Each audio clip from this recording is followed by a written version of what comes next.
윤변의 판례 콘서트. 안녕하세요. 판례 콘서트의 윤성현 변호사입니다. 판례 콘서트는 지금까지 최근에 선고된 대법원 판결들을 소개하고 있었습니다. 그러다 보니 형법 총칙의 주제들과 관련된 판례들을 소개할 기회가 부족했던 것 같습니다. 그래서 오늘부터는 형법 총칙 중에서 공범과 관련된 주제를 소개하기 위해 좀 오래된 것이지만 대법원이 2014년 1월 16일에 선고한 2013도 6969 판결을 소개해 드릴까 합니다. 오늘부터 소개해 드릴 판결은 대항범에 관한 것인데요. 대항범에 관한 법리를 이해하려면 일단 공범에 관한 일반적인 내용을 이해하실 필요가 있습니다. 오늘 동영상에서는 공범과 대항범이 무엇인지에 관해서 개념을 보도록 하겠습니다.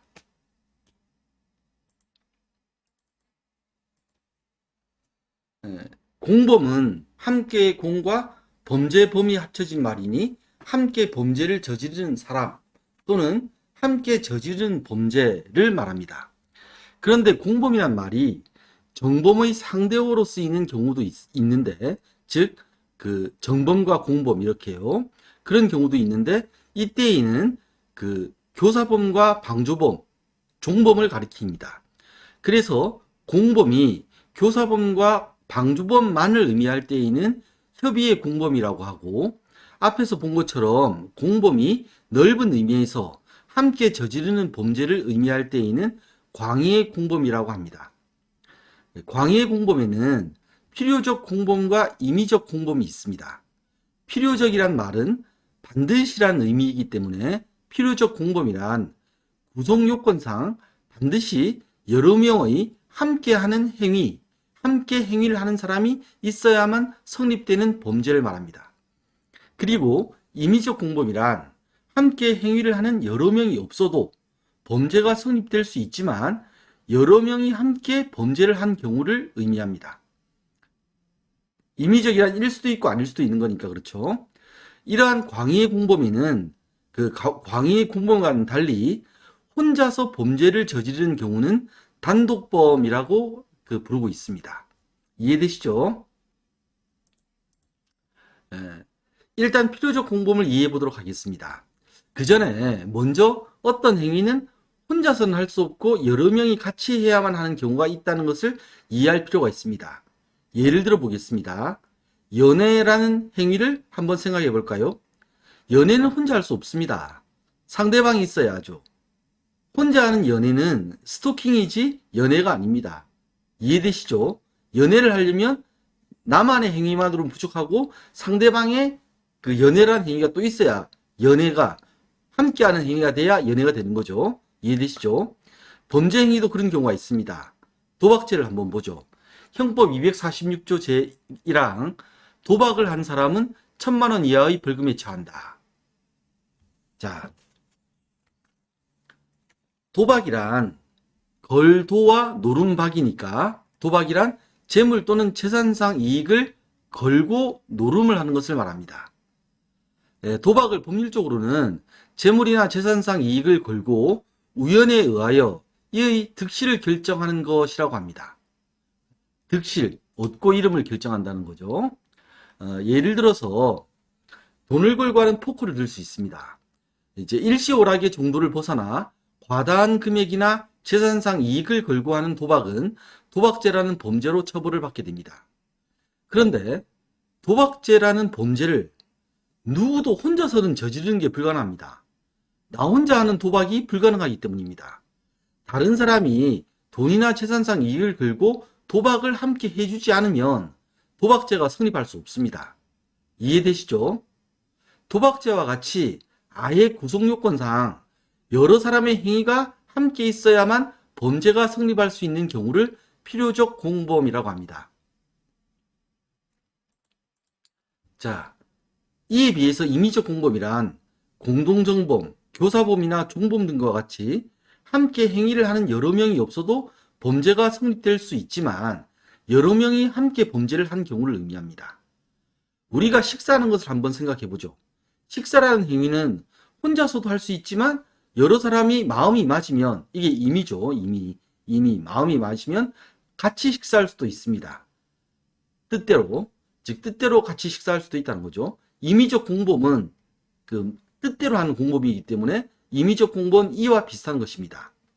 임의적 공범에는 공동정범, 교사범, 종범이 있는데 한번 보시면 형법 제30조 공동정범 2인 이상이 공동하여 죄를 범한 때에는 각자를 그 죄의 정범으로 처벌한다. 형법 제31조 교사범 타인을 교사하여 죄를 범하게 한 자는 죄를 실행한 자, 이를 정범이라 그러죠.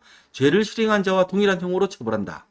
형법 제32조 종범 타인의 범죄, 이게 정범입니다. 타인의 범죄를 방조한 자는 종범으로 처벌한다. 이렇게 돼 있죠. 가령 형법 제250조 제1항의 살인죄를 보면 혼자서 타인을 살해하여 살인죄를 저지를 수도 있습니다. 이때에는 살인죄의 단독범이 되겠죠. 그렇지만 꼭 이런 경우만 있는 것은 아니기 때문에 다른 사람과 공동하여 살인죄를 저지를 수도 있습니다. 이때에는 살인죄의 공동정범이 됩니다.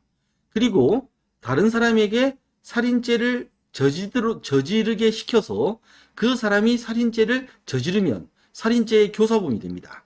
또 다른 사람이 살인죄를 저지르는 것을 도와주면 살인죄의 방조범, 즉 종범이 됩니다. 이러한 경우들을 임의적 공범이라고 합니다.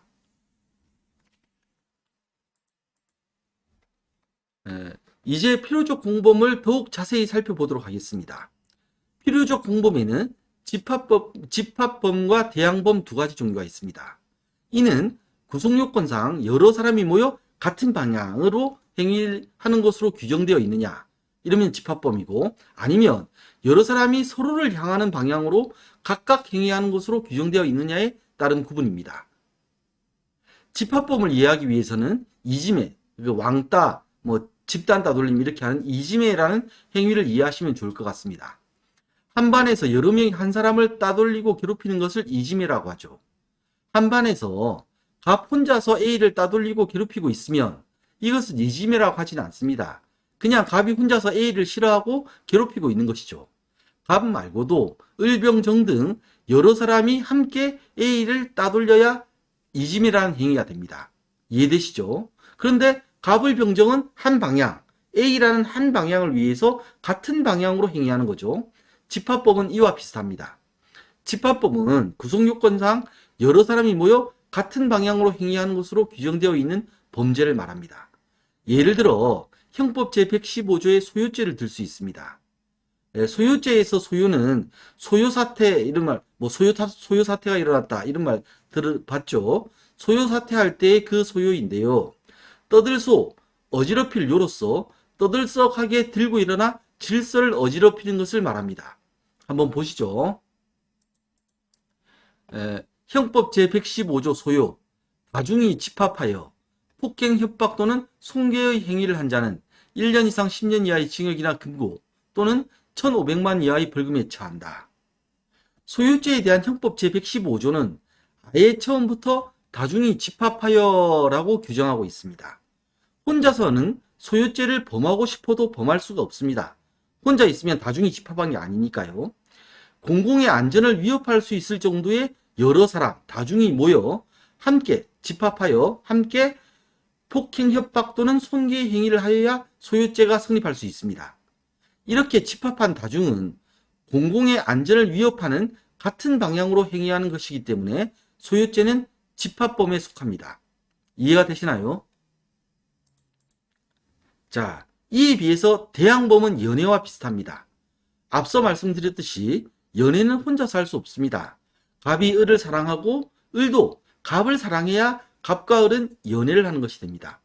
이처럼 연애란 갑은 을이라는 상대방을 향해서 사랑하는 행위이지만 동시에 을은 갑이라는 상대방을 향해서 사랑하는 행위인 것입니다. 이 두 개의 행위가 같이 있어야 연애가 되죠.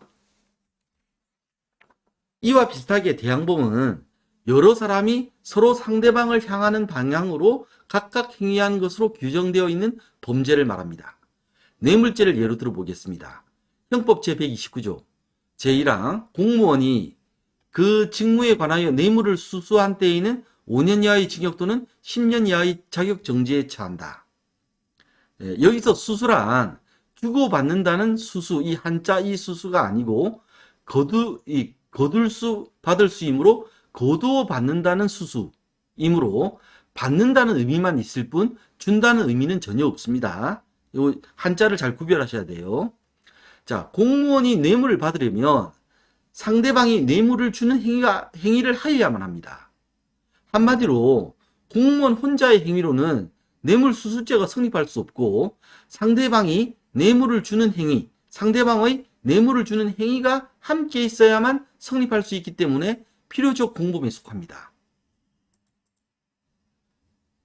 그런데 공무원 입장에서 보면 상대방이 주는 뇌물을 받는 것이고 상대방 입장에서 보면 공무원이 뇌물을 받을 수 있도록 뇌물을 주는 것입니다.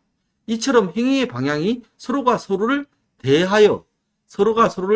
대하여 향하고 있으므로 필요적 공범 중에서 집합범이 아닌 대향범이라고 합니다. 대하여 향하고 있기 때문에 그런 거예요. 한자가 이해되시죠? 그 말이. 오늘 주제가 되는 범죄입니다.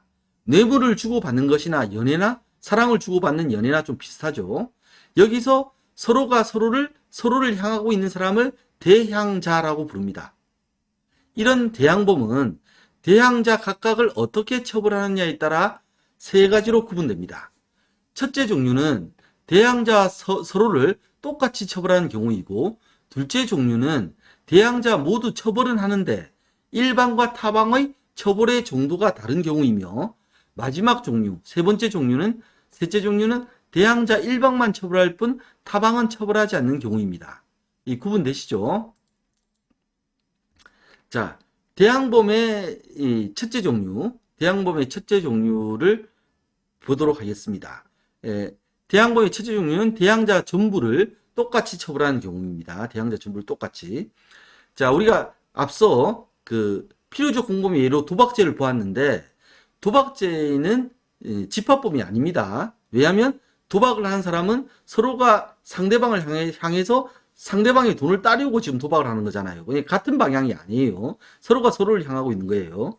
이게 뭐 1대1로 향하고 있는 게 아니라, 뭐 우리가 영화 뭐 타짜 봐서 알겠지만 뭐 4-5명이 각각을 향해서 하고 있는 경우라 하더라도 그 대항범인 겁니다. 왜냐하면 서로가 서로를 향하고 있기 때문에. 그 도박이 대항범인 거 이해되시죠? 이렇듯 근데 도박죄는 도박을 한 사람은 다 앞서 봤듯이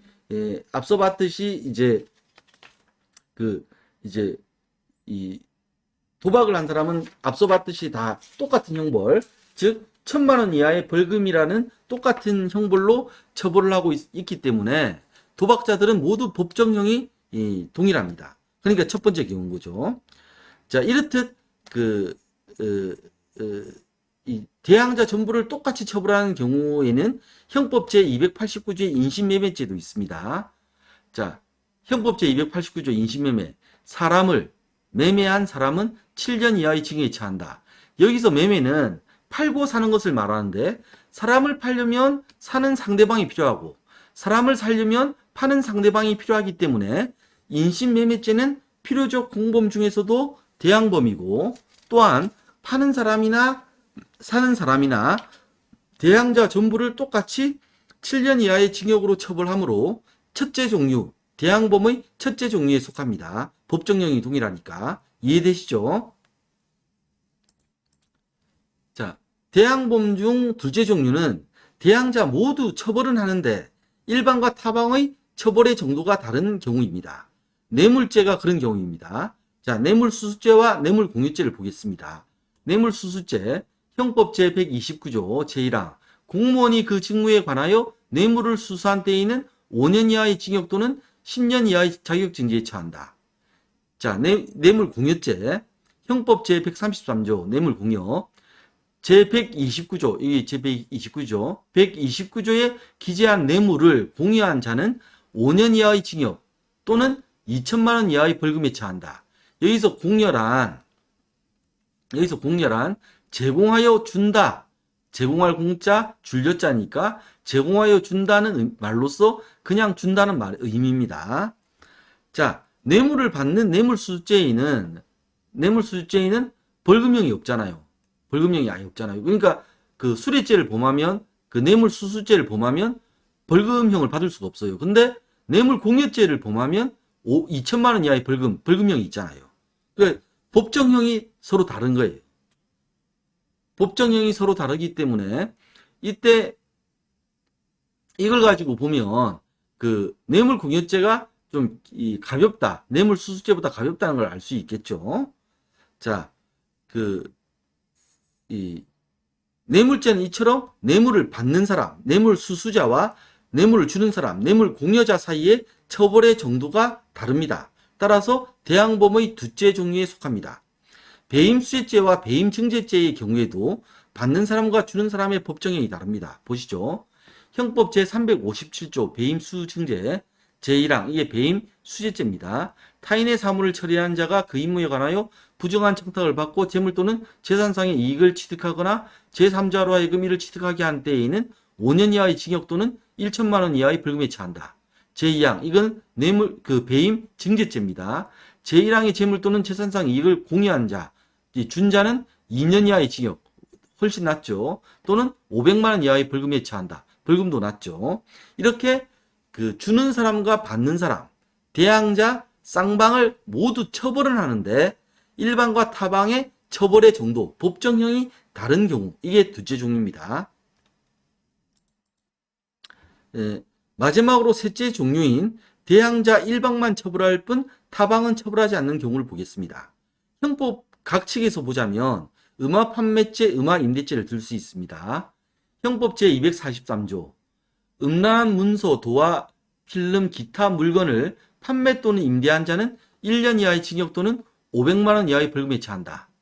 자, 음란한 문서 등을 이런 음란한 문서, 도화, 필름, 기타 물건 이런 음란한 문서 등을 판매하거나 임대한 사람은 1년 이하의 징역 또는 500만 원 이하의 벌금에 처해지는 반면에 음란한 문서 등을 매수하거나 임차한 사람은 그 처벌하는 규정이 없습니다. 따라서 처벌할 수가 없어요. 이게 이제 형법 각칙 말고 그 다른 이제 특별법들에도 행정법들에도 나오는데 오늘부터 다루고 있는 판례의 적용 법조인 변호사법 제111조 제1항을 보겠습니다. 변호사법 제111조 제1항 공무원이 취급하는 사건 또는 사무에 관하여 청탁 또는 알선을 한다는 명목으로 금품, 향응, 그 밖의 이익을 받은 자는 5년 이하의 징역 또는 1천만 원 이하의 벌금에 처한다. 이 규정은 공무원이 취급하는 사건이나 사무와 관련하여 공무원에게 잘 말해주겠다 또는 잘 처리되도록 말해주겠다라고 하면서 잘 처리되도록 해주겠다라고 하면서 돈을 받은 일명 브로커를 처벌하는 규정입니다. 그렇다면 브로커에게 금품이나 향응을 준 사람은 어떻게 될까요? 처벌 규정이 없기 때문에 처벌할 수가 없습니다. 즉 브로커에게 금품 등을 준 사람은 여기 음란한 문서 등을 매수하거나 임차한 사람하고 똑같이 처벌 규정이 없기 때문에 처벌할 수가 없는 거죠. 오늘부터 다룰 판례에서 문제가 되는 것은 필요적 공범 중에서 대항범 가운데에서도 셋째 종류인 대항자 일방만 처벌하고 타방은 처벌하지 않는 경우에 관한 것입니다. 그러면 이걸 또 이해하려면 또 다른 또 개념이 좀 필요한데 내부 참가자와 외부 관여자라는 개념을 아실 필요가 있습니다. 내부 참가자란 필요적 공범에 관한 규정에서 이미 예정되어 있는 사람을 말합니다. 뇌물죄에서 뇌물을 받는 사람과 주는 사람, 즉 뇌물을 수수하는 공무원과 뇌물을 주는 뇌물공여자, 음화 판매죄 또는 음화 임대죄에서 음화를 판매하거나 임대하는 사람과 음화를 매수하거나 임차하는 사람, 변호사법 제111조 제1항에서 청탁 또는 알선을 한다는 명목으로 금품 등을 받는 브로커와 브로커에게 금품 등을 주는 사람입니다. 이런 사람들은 이미 각 조항들이 이런 사람들의 존재를 예정하고 있죠. 네? 그래서 이런 사람들을 내부 참가자라고 합니다. 특히 대항범의 경우에는 대항자 쌍방이 내부 참가자입니다. 외부 관여자는 이런 내부 참가자가 아니라 필요적 공범 바깥에서 범죄에 관여하는 사람입니다. 즉 조항상으로 이미 예정하고 있지 않은 그런 사람들인데 바깥에서 범죄에 관여하는 사람입니다. 예를 들어 뇌물수수죄에서 공무원이 뇌물을 받을 수 있도록 도와준 사람, 음화 판매죄에 있어서 음화를 판매하는 사람을 위해 잘 판매할 수 있도록 광고를 해주거나 음화를 살 사람을 소개해주는 사람 등을 들 수가 있습니다. 이런 사람들은 그 뇌물수수죄나 음악 판매체 등에서 예정을 하고 있지 않지 않습니까? 이런 사람들은 외부 관여자라고 하는 겁니다. 오늘은 개념 설명만을 하게 되었습니다. 다음 시간에 다룰 쟁점을 간단히 소개하는 것으로 오늘 동영상을 마치도록 하겠습니다. 첫째 쟁점은 필요적 공범, 특히 대항범의 경우에 내부 참가자인 대항자 상호 간에 임의적 공범에 관한 형법 총칙의 규정인 공동정범이나 교사범, 방조범의 규정을 적용할 수 있는지 여부입니다. 둘째 쟁점은 필요적 공범, 특히 대항범의 경우에 대항자가 아닌 외부 관여자가 대항자에게 관여한 경우에 임의적 공범에 관한 형법 총칙의 규정인 공동정범이나 교사범, 방조범의 규정을 적용할 수 있는지 여부와 만약 적용할 수 있다면 어떤 경우에 적용할 수 있는가입니다. 오늘 좀 강의가 좀 지루했습니다. 뭐 개념 설명을 쭉 하다 보니까 그런 건데 이런 개념들은 다음 시간에 법리를 이해하기 위해서는 반드시 잘 알고 있어야 하는 개념이기 때문에 좀 지루하시더라도 참고 이해를 하셨으면 좋겠습니다. 다음 동영상에서는 이에 관한 법리를 자세히 살펴보도록 하겠습니다. 지금까지 윤성현 변호사였습니다. 고맙습니다.